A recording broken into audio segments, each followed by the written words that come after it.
It's Ioan Fazey. He'll tell you what it's called. Thank you very much.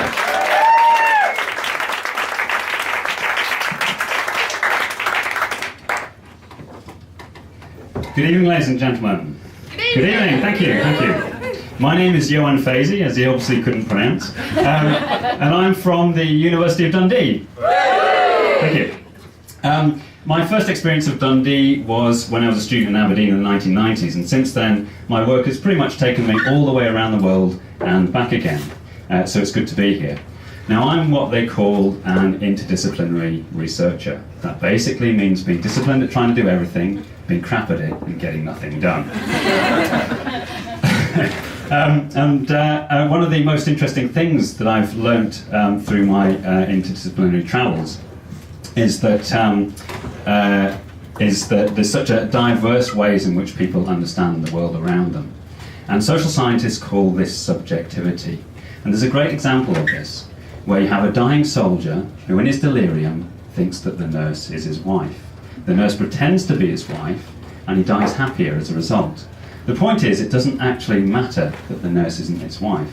What matters is that he thinks she is, and he dies happy. But what made him so happy? Oh, hello dear. I'm so glad you could make it. I feel so much better now that you're here. And, but you do look a little bit different. Have you had your hair done? And why is it taking you so long to act out my ultimate fancy of wearing a nurse's uniform? Now, during my interdisciplinary travels and work, perhaps one of the most interesting places that I've worked that has tested my own reality is the Solomon Islands. It's in the South Pacific, and it's an incredible country, an amazing country with absolutely wonderful people. But one of the most interesting things about the Solomon Islands is that it has 70 languages in 650,000 people. Now think about it. 70 languages in a population that is less than a fifth of the population in Scotland. Isn't that incredible? And you think Scotland's special simply because you can't understand the Aberdonians. Now, the Solomon Islands, from my perspective and my reality, is also a bit crazy. Take their version of X Factor. Yes, they have one. It's called Solo Idol. And it involves young people singing Mariah Carey and Bon Jovi covers in a run-down basketball hall. Now, the funny thing about it, though, is it has this unspoken rule where you're not actually allowed to criticise the singers. And if you do, you're likely to get your head kicked in. And even one time, one of the judges was a guy who personally killed 4 people during the ethnic tensions and got away with it. At least he wasn't as bad as Simon Cowell. And so you've got this funny thing where you can't criticise the singers even though you're a complete and utter monster. Now, I'd love to see Simon Cowell cope with that one.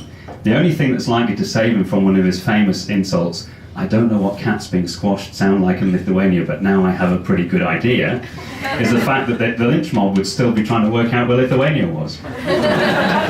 And the place is just so difficult to understand, It's incredibly difficult. And just when you think you understand one bit, something else completely and utterly throws you. It's kind of a bit like sort of trying to get your head around Celine Dion, then bumping into Sooty. Except, of course, there's the consistency of persistent whine and the confusion of not knowing where to put your hands.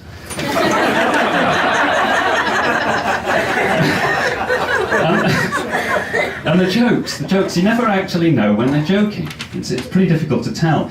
You see, not that long ago, about a year ago, maybe a bit more, Will and Kate went to the Solomon Islands.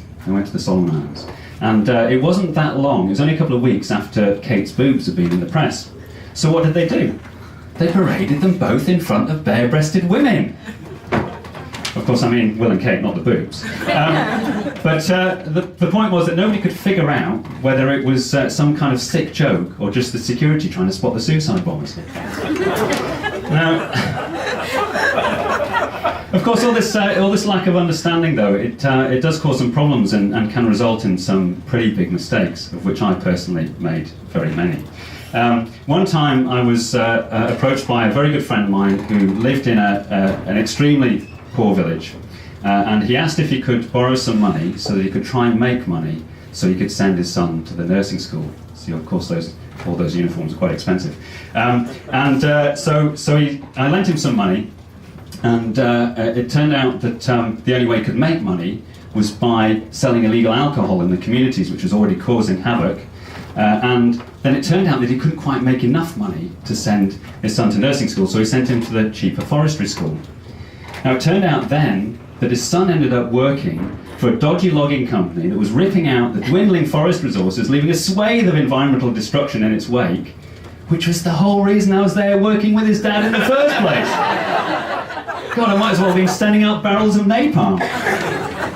So it's a pretty difficult place to understand, but there are actually some things you can get your head around. And one of these is the overarching language. It's called talk pidgin. And it's a simplified version of English, and it allows these different cultural groups that have all the different languages, allows them to be able to communicate with each other. So if you're a native English speaker, it's pretty easy to pick up, and it's got some fantastic words. Things like pickaninny. Pickaninny means little kids. Bugger up means broken.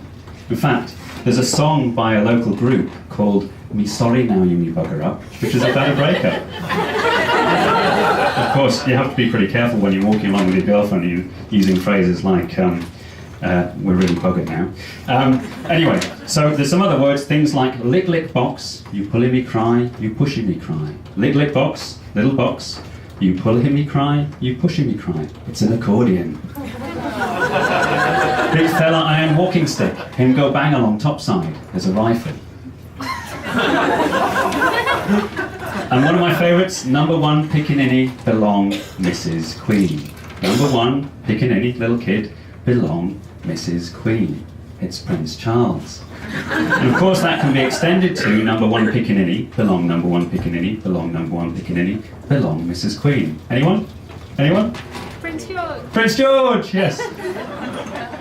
So of course for anyone who's spent a long time working in another culture and spending time living in another culture, it's not until you get, that will appreciate, it's not until you get home that it really hits you.